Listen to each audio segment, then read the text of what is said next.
Hello, friends. This is a recorded coaching and mentoring session that I had with one of my followers who recently appeared for a Procter & Gamble interview. So, in this session, he shares the questions that were asked of him, the experience he had, and then I try to coach and mentor him where he could have done better, or if there was a particular response that he gave which was already good, and he should continue to maintain that response in any interviews that will come in the future, be it Procter & Gamble or any other company. So let's get going with the session. Cool. So as I was saying, first of all, thanks for taking our time for the connect. And secondly, and more importantly, thanks for accepting to do a recorded session. How it helps is, like I coach and mentor a lot of people, at least like 2-3 on weekly basis, and not many agree for a recorded session. I understand why it's cool, but how it helps me or the channel per se is more people who come on my channel are there to come to seek help with regards to interviewing process, primarily P&G, which is a big part of my channel as well. And videos like this where people can come and share their own experiences versus me talking about it, especially since I've been in P&G it's been a while since I left P&G as well.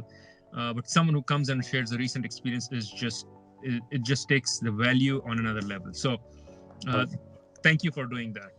You're very welcome. Cool.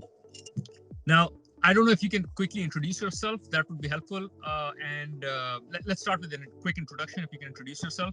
And second, if you can talk about where you are in the process with Procter & Gamble. Okay, yes. So, hello, I'm Lucas. I'm 23 years old and I'm a university student. I'm on my fourth year. And in regards to so I'm Colombian and I live in France. And in regards to the interview process with Procter & Gamble, I had my first interview Wednesday last week. It was Wednesday. And I was proposed a second interview Thursday. So Thursday in the morning, they were very quick to get back to me. And that interview is going to take place Tuesday in the morning. So I'm waiting for that. I'm getting prepared. And yeah. So you've done one interview as yet, and there are two interviews which have been scheduled already. Yes. So I've done one first thing. So I applied. I got an invitation for the first interview. So I said, we fixed the date and the time. We agreed on that. The interview took place, and then I got another response, a proposal for another interview. And so again, we agreed on the time, on the date. And so I'm waiting for that second interview to take place. Okay, got it. Yeah. No, very clear. So congrats for moving forward in the process. This is really good news. So maybe the second question I have is if you can quickly talk about your experience, just generally experience, like did you like it, did you not like it, was it fun, did you find the people good, was it too overwhelming, was it challenging, was preparation okay, things like that. So just give an overview of how you felt about it. Yeah, so I think it was a very chill interview. I really didn't feel at any point that the questions were hard or anything like that. Now it's true that I made sure that I could talk about my CV if questions came about that. I had also prepared for situational questions. I had thought not rehearsed, but rather I had thought already about what I would say if they asked me for a particular experience, or what did you do in this job, what did you do in school, any projects, stuff like that. So at the very beginning of the interview, the interviewer introduced himself, then I introduced myself, and then he started going over my CV pretty much, just asking me for details. So could you please tell me how was this experience? And of course, I know that I read the guidelines they sent. So there's CAR, context, actions, results, format, which you also that's also what you prescribe. And so I answered the questions, and that was pretty much it. Okay. At the beginning. Yeah. So and if you can quickly talk about how long was the interview? The interview was exactly 1 hour. Okay, 1 hour. Good. And if you can talk about how did you prepare for the interview? Yes. So I watch a lot of your videos. I took notes. I made sure that I know what are the big performance factor. I made sure to know my CV very well, because some of my experiences they had been a long time, like a few years ago. Like I had a job before I started university, and now I just started my fourth year, so that job was a while ago, and I knew there were gonna be probably several questions on that experience, because I had that job for 7 months. So my internships, I had one internship last summer, and that was only 1 month. So I thought, okay, I should prepare. I should, writing it down helps a lot. That helped me a lot. I wrote Nice. down. So I made a list of the anecdotes, if you will, that I thought would be relevant, and I wrote them down. And I wrote them down in the format that you recommend, the in the car format, and that just refreshes your memory. And at least for me, it made it clear when I arrived for the interview. And I mean, your videos were extremely helpful, because the big performance factors, I could tell he was looking for that. Like what the questions he asked, maybe at some point he directly, explicitly said, maybe leadership experience, something like that. But most of the time it wasn't like that. Most of the time I was like, oh, could you tell me, what there is? Like I remember, for instance, I used to work at a fast food joint, and he asked me about any instance where I saw there was a process that could be improved, and I got it that right away. That's either innovation or productivity, right? And so Nice. I responded. Yeah. So that Nice. was very helpful. And you also have a video on the introduction, and I think that's perhaps what I could do better, because it really sets the tone for the interview, as you said on the video. And my introduction, it wasn't bad, but I really thought that I could have made it more.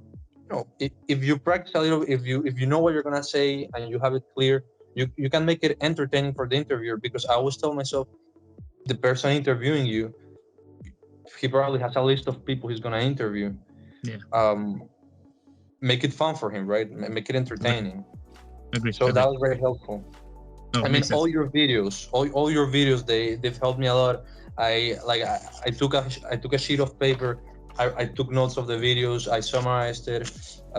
Then I did what I told you for my experiences. Took a sheet of paper, card for each of them. Then I went over my CV. And so, okay, what did I did in this experience? Do I remember? Okay, I don't remember. Let me think about that. Okay, I do remember. Like that, the very bottom. I remember I read a book back in December, and I applied in December. So I thought, okay, I already finished that book. Maybe remember, like, of course I remembered a few things, but it never hurts to, okay, okay, yeah. So, and he asked about the book, by the way. So pretty much knowing your CV, I also submitted a cover letter. I wasn't asked a lot about it, but at the same time, the CV and the cover letter, they go together. Okay. So yeah, that's pretty much how I prepared. Thank you. So I was just thinking, as a side note, I was like, the idea of this call is to get help from you, but I was also realizing, as you started talking, you still have 2 interviews to go. And the questions I'll ask you further may also kind of help you prep more for the next interviews, because I'm about to ask you, what were the kind of questions that were asked of you from your resume? And if you can give like 1 or 2 examples, and how did you answer them? Absolutely. Yeah. Okay, so by the way, there were no situational questions. No situational questions at all. I think, when they ask you about your experiences, those are behavioral, right? Yes. So pretty much only behavioral questions. There wasn't any hypothetical situation or anything like that. So I briefly introduced myself at the very beginning. Then he asked me about my past internship, the one that was 1 month long, and he also asked me what I would have gone to do if it had been longer in duration. So, yeah. So because that was only 1 month, and I mean the situational questions. I think that one of their goals is to, okay, you don't have that much of experience because you are just leaving college, but what would you do in this case, right? Yeah. Well, I guess that was kind of a situational question in a way. What would Right. have you gone to do? Fair. When I used to work in the fast food joint, he asked me if I thought that I would have been promoted to manager, for instance. So so I explained to him yes because of this, and that. Mm, he focused on that one a lot because that one was the one that job I had it for 7 months. Okay. I actually wrote a little briefing of what he asked me about. Okay, so he asked me about projects in university. So he Okay. pretty much went as he found it on my CV, bottom, top to bottom, just going over each of them. Like, was Yeah, he asking you questions to probe more whether what you have in the resume, do you know about it, or was he asking you about your resume just as a story? So tell me what you did here. Now this is a very open question, right? Because you can yes. talk a lot of stuff. Or was it like, can you please tell me what was the outcome of the action that, so was it very specific, trying to probe a particular line, or was it No, just trying to get to know you? it was as the first example you gave, exactly like that. Tell me about here it says you work in this. Tell me a little bit about that, and Okay. then maybe afterwards, when you had sort of spent a little bit, he would ask you the more PPF sort of questions, peak performance factors questions, and I'll be Yeah. like, okay. And when I learned them by heart because I thought it would be useful, and I could see them like the leadership one, the innovation productivity ones, um, execution maybe a little bit less, collaboration maybe a little bit less. I applied for a finance intern position. So, and when you read the job description, they ask you to analyze competition. What you do in the internship: analyze competition, find manufacturing alternatives, forecast project financial impact, optimize expenses, and they have in the description project leader, own, lead, and execute from day one. So I'm guessing that perhaps in function of that, they focus on certain peak performance factors more than others. But yeah. Cool. So moving forward now, can you give me some examples, which you also wrote in the comments, of the kind of questions you were asked and how did you answer those questions? So maybe you can pick like 2 or 3 questions you were asked and how did you go about answering those questions. So whoever is watching this video can kind of get an idea of, okay, this is the question they should expect and this is the way it can be answered. Yes. When we got to the school section of my resume, he asked me, "What are you doing?" So the initial general question, and then he asked me if I had any projects. So I told him yes, I've had a few of them. Maybe I can tell you a little bit about this one in particular. I proposed him, and he told me, "Yeah, sure. Tell me a little bit about it." And so I would just, I would narrate what I had done, Okay. and and and making emphasizing the points that I know are important for them. So for university, it was pretty much that: Okay. projects. Tell me a little Okay. bit about and I guess that I don't think it's bad. As you said, it were more general questions. No, I So I understand. think it's also okay if you, and I did it several times, if you told him, maybe I can tell you about this, and he'll say if he wants to or not. Okay. Okay. No, so fair. But can you also tell me some of the behavioral questions they asked? Like, tell me about a time. Was he asking any of those questions? Tell me about a time when you did this or that, and if you remember any of those questions. Mm, Bahroz, I don't remember exactly. I remember when he asked me the one about KFC, because I used to work at a KFC, about the fast food joint. He asked me, was there any process or any procedure that you thought could be improved? Okay. Yeah. Or and then he told me, or maybe you think everything was perfect, and maybe you can detail why you think so. And so I told him, I told him yes, I remember that this. So I gave context, actions, results. Um, of course that in that case it would be more hypothetical sort of car. Yeah. But still, I just tried to guide myself by that format. Got it. And what else did he ask me? Well, then he asked me if I thought I would have become a manager. If they would Yeah. have, if had I stayed at the job, would I have become a manager? Because I told him that I left because I had to go to university. What else did he ask me?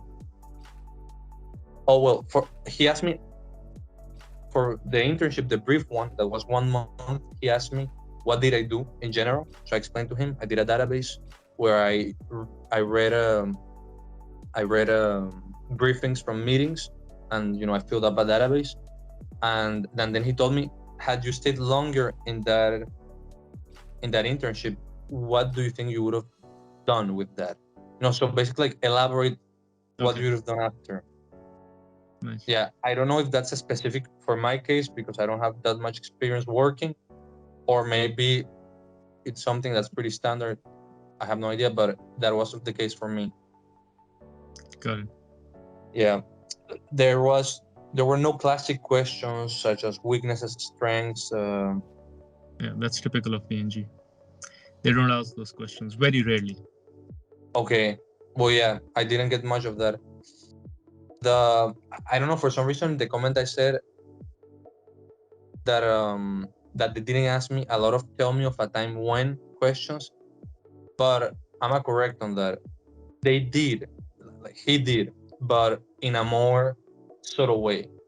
When I had, as I said, he was scanning my resume and he would ask me, oh, maybe there was experience where you did this or that. Maybe a leadership experience, maybe we're working in a team. Pretty much all the experiences that I did were working in teams. Yeah. Okay, makes sense. Cool. So maybe if you have any questions for me, because you still have 2 interviews to go, so let me know if there's anything you want to ask. If I can help you more, let me know, and we can take this time to address those questions as well. Okay. Well, I'm just wondering, what are they gonna? Is it gonna be very different the next couple of interviews? They're supposed to be 3, right? Yeah. So how experienced was this person? Like he has been in company for how long? The guy who interviewed you? He had been there for 14 years. That was my guess. And the reason I expected the guy to be at least 14, 15 years is because you said he didn't ask you situational questions. And that was the PNG's previous format. So in previous format, PNG would only ask behavioral questions, and there were no situational questions. Now, this is how I was trained when I joined the company. That's how they trained me to take interviews. And later, after 10 years of me being in the company, they introduced the new way of interviewing, and they added situational questions to it. So usually people who are from my generation there, they tend to stick to the old format. So this could be one reason. Second, when you are 14, 15 years in the company, you try to play around. Like, you don't just follow the book that you have in front of you and ask all the questions which are there.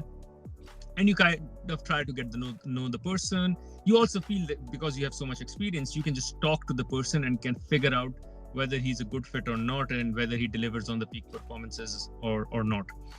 So I think that's another piece as well. Don't expect all the interviews to be the same way.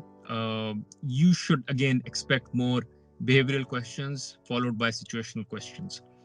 And again, the senior the person, the more experimental the interview would be. The junior the person, the more they will follow the book as is.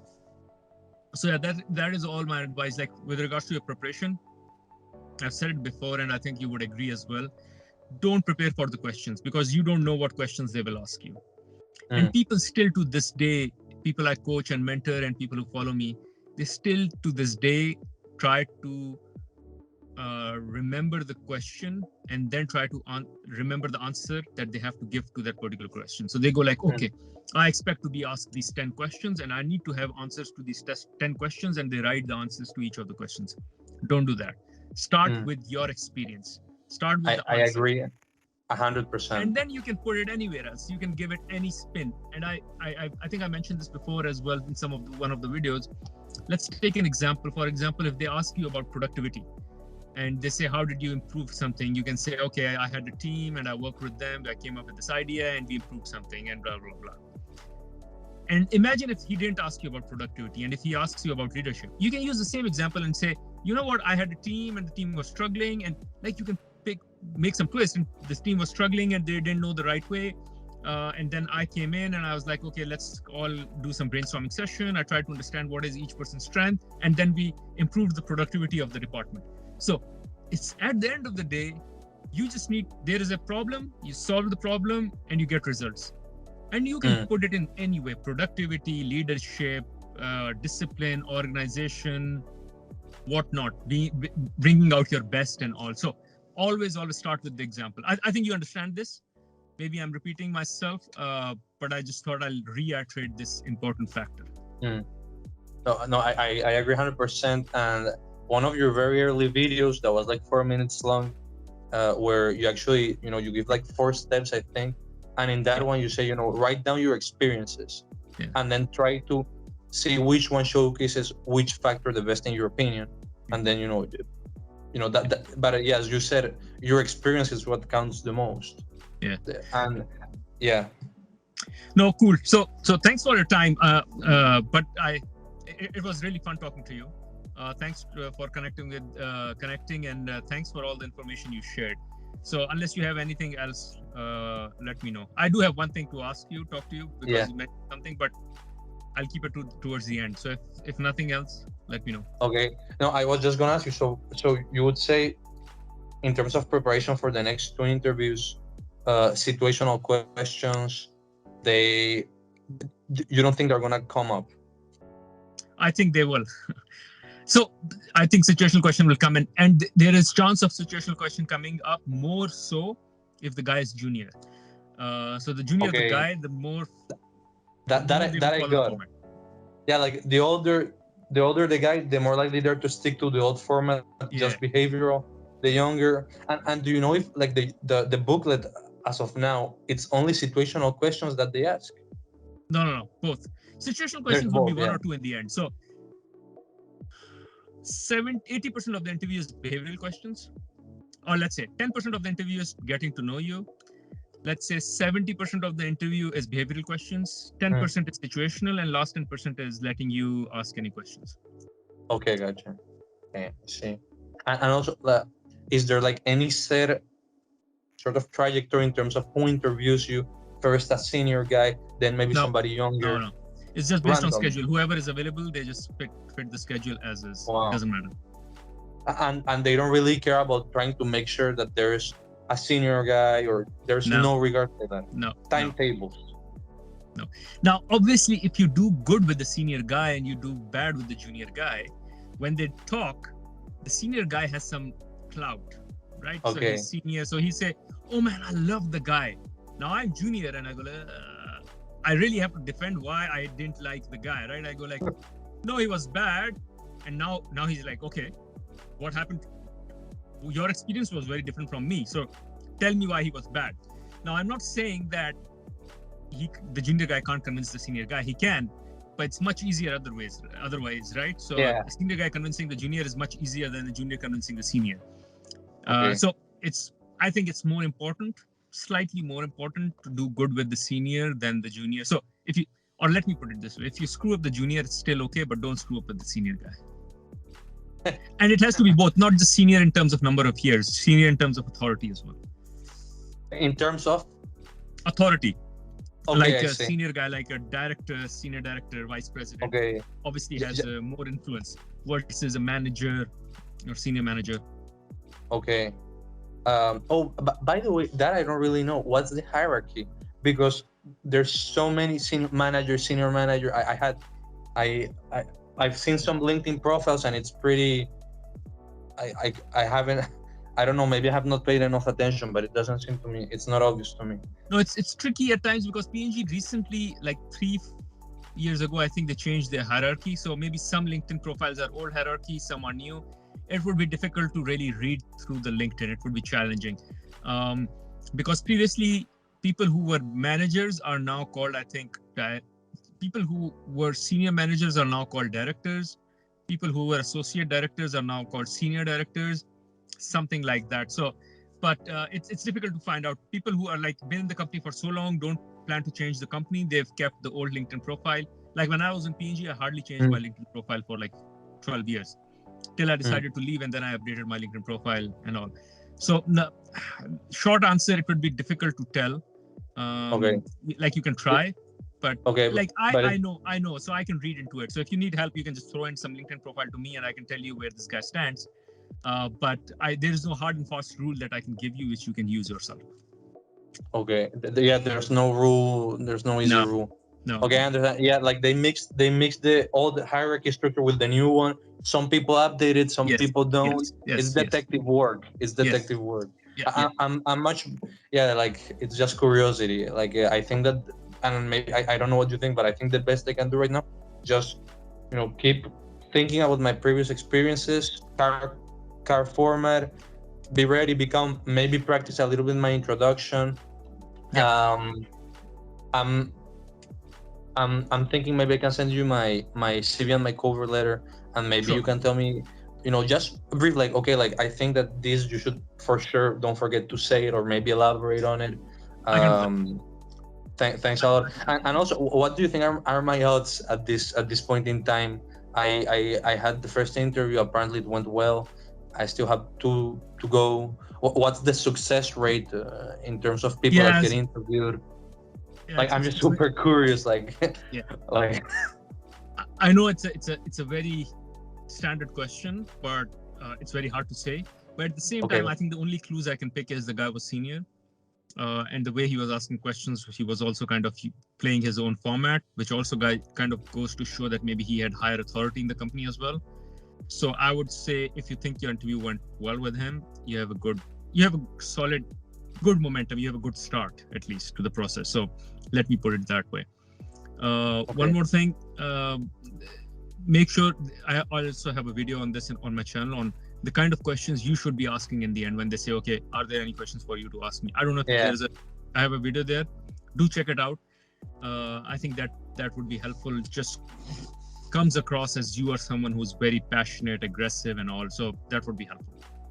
I remember that I made sure to ask him if there was anything that he wanted me to maybe go deeper into, or to talk a little bit more about. He told me no. I asked him a little bit, how does the mentorship program work, because they really emphasized it, and so he actually told me things that I didn't find on the website, so that was pretty cool. And also, what were the growth opportunities? And so he told me that he answered the questions. It was pretty cool. And also, I don't know if it's a standard, but just to let you know, he initially the interview was for Friday last week. They rescheduled it for Wednesday 4 p.m. and then for Wednesday 11 a.m. so in the morning, and then they rescheduled again for Wednesday 4 p.m. So I don't know if that's usual or No, it's not. No, it's not usual. I think it's not even encouraged. But I think now when you are on the online, because your interview was online, right? It wasn't in person. Yes, it was online. Yeah, so yes. it's easy as well. It's like me. I have my boss comes to my desk and says, I want something this done. Can you please work on it now and help me with it? You go like, oh, I have an interview, but then the interview is on the call. So versus saying no to your boss, maybe you just go and say, request the interviewer that let's have the call later. The interviewee, let's have the call later. So it's not standard, it's not normal, it's not ideal, it shouldn't be done, but it happens. Like some stuff comes up, and then you have to just manage your calendar. Just wondering if it meant anything, but no, nothing. Okay, nothing. Gotcha. Zero. And just actually, I was wondering, and let me know if there's a video that you already made on this. But why did you decide to leave P&G? Yeah, I haven't made a video on exactly why did I decide to leave P&G, but I have a video on why did I decide to leave my UAE. Yeah. So yeah, and it had to be. They were in sync. Like I had some challenges with leaving. I was in love with the company, and the company was in love with me. So it was difficult for me to leave, but I had to choose between my immigration or P&G. And usually you don't have to make that choice either when the company is in love with you, because they kind of help you out. But in my case, it just things just happened in a way, and I made some choices in a way where, even though the company was trying a lot to settle me in North America, they couldn't find me a role. And I was too anxious in terms of, like, I needed to move to my family and be part with my family very soon. I didn't want to stay on a split for a very long time, where I was working from Middle East and they are settled in North America. So since I wanted it quicker, the company couldn't make it quicker. They wanted me to wait. I couldn't wait, so I decided to leave. So it was pure personal choice, but it wasn't an easy decision. It was one of the hardest decisions that I've taken in my life. But I love it. I took that decision, and I'm glad I took that decision. Not because anything wrong with P&G. It's just that it made me a different person. Maybe a video on this, how I became a different person by just immigrating and changing my life altogether. But yeah, short answer, it wasn't. I tried, but I couldn't make it happen, and I made a personal choice to move to North America, and I had to leave P&G. I see. Yeah. Okay. Yeah, you did have a video on why did you leave UAE, Dubai, Yes. but it wasn't precisely for why P&G, but why you left the place. Actually. Yeah. Okay, I see. Okay, thank you. Cool. Thanks. Thank you, Lucas. Thanks a lot. And the thing I said I want to ask you is, you mentioned you checked out one of my videos, and it was early videos, and it made me laugh because the 4 steps of interview, because it indeed was my second video ever that I made for YouTube. And I assume that's why you could tell from the format and the way I was delivering that it's like pretty early. That's why you said early, right? I said it was early because I actually, you can go into your channel, and then you go to the second tab where it says videos, and you can scroll down. Yeah. And so I went down, and I found that one. Okay. And actually it's crazy because I think it's pretty much up to date. Okay, cool. I think it's a great outline, because your new videos, you go into details, which is great too, because it's important. It's gonna be in the but that one gives you a very nice general setup. Yeah. But it was, that's why I scrolled down all the way. No, makes sense. Thank you, Lucas. Thanks a lot for your time. Best of luck. Thank you. Thanks, Bahroz. Thanks a lot. It's good with you if I send you the cover letter and CV. Man, I'm available on LinkedIn. You just ping me. Like, you can ping me on YouTube as well. It's just that YouTube is public, so I don't know how many questions you want to ask on public. But on LinkedIn, it's private. So or you have my WhatsApp as well. So just drop me a message. Okay, great. Whatever help you need, I'll respond at my convenience. So probably I won't respond immediately, but I'll try to respond as soon as possible. And we'll stay in touch. Just keep me posted. I would like to hear how the process go and where you are in the process.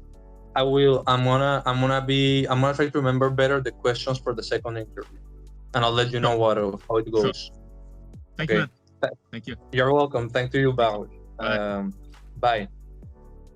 Thank you for watching this video. Hopefully this video gave you a fair idea of what is it like to appear for a Procter & Gamble interview. Thank you.